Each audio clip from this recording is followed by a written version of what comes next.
এখানে 1 মাসও হয়নি, আপনি জানেন এটা? আপনি খানকির ছেলে কাকে বললেন? মেয়েরা কেন মার খেত আগে, এখনো মার খায় এবং ভবিষ্যতেও খাবে, কেন এইবার বোঝাতে পারলাম তো? হ্যাঁ, মেয়েরা সবসময় ছেলেদের সেন্টিমেন্টালে আঘাত করে, বারবার আঘাত করে। 6013 হেলমেট লাগবে না, ভেতর দিক হেলমেট পরতে হবে ম্যাডাম। আরে ভেতর দিক দিয়ে যাচ্ছি তো আমি প্রত্যেক দিন, লাগেই না, এই দিকে চলুন। ঠিক আছে, ছেড়ে দিন, ক্যান্সেল করে দিন। এই সমাজে মেয়েদের কিছু বলা হয় না বলে মেয়েরা ভাবে যা খুশি তাই করবে। হ্যাঁ, কেউ কিছু করতে পারবে না, বলতে পারবে না, কারণ ইন্ডিয়ান কনস্টিটিউশন এবং ইন্ডিয়ান ল তাদের জন্য বানানো হয়েছে। এই ছেলেটা এই মেয়েটাকে যদি গালাগালি করতো, তাহলে এই ছেলেটাকে সমাজ আগে পিটিয়ে মারতো, তারপর পুলিশ স্টেশনে নিয়ে যেত, FIR হতো, তার চাকরি চলে যেত, সব কিছু চলে যেত, সে পথে বসে যেত, তার ফ্যামিলি খেতে পেত না। কেন বলেছি?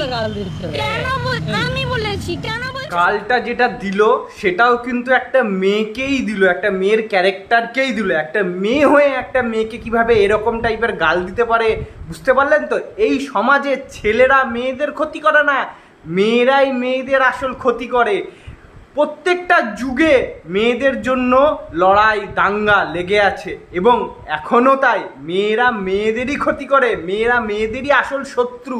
আপনি যাবেন না, আমাকে আপনি না বাইক বলুন দাদা। বুক বাই হেলমেট পরার নিয়ম সিস্টেম আছে, অবশ্যই আপনাকে দিয়েছি, হ্যাঁ। আপনি পড়েননি, না। আমি বেরিয়ে গেছি।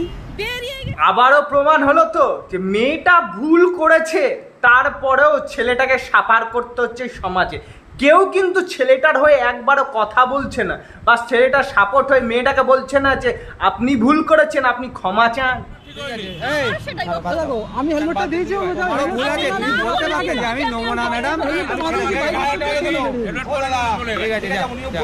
এইবার আপনাদেরকে চোখে আঙুল দিয়ে দেখিয়ে দেবো যে সমাজে কাপুরুষ, হ্যাঁ গান্ডু সমাজের লোকগুলো দেখুন দাঁড়িয়ে দাঁড়িয়ে ওখানটা করে তামাশাচ্ছে। ছেলেটাকেও আবার বলছে যে ভুল করেছো বাবা তুমি, মানে ছেলেটা কোনো ভুল করেনি, তারপরেও ছেলেটাকে দোষ বলছি যে তুমি ভুল করেছো। মেয়েটাকে কেউ একটা কথা বলছে না, দাঁড়িয়ে দাঁড়িয়ে গান্ডুদের মতো, কাপুরুষদের মতো, হ্যাঁ তারা মজা দেখছে। এই রকম ছেলেদের জন্যই কিন্তু মেয়েরা আরও পার পাচ্ছে, মেয়েরা আরও বাড়ছে, আর মেয়েরা মিস ইউজ করছে ইন্ডিয়ান লকে, ইন্ডিয়ান কনস্টিটিউশনকে।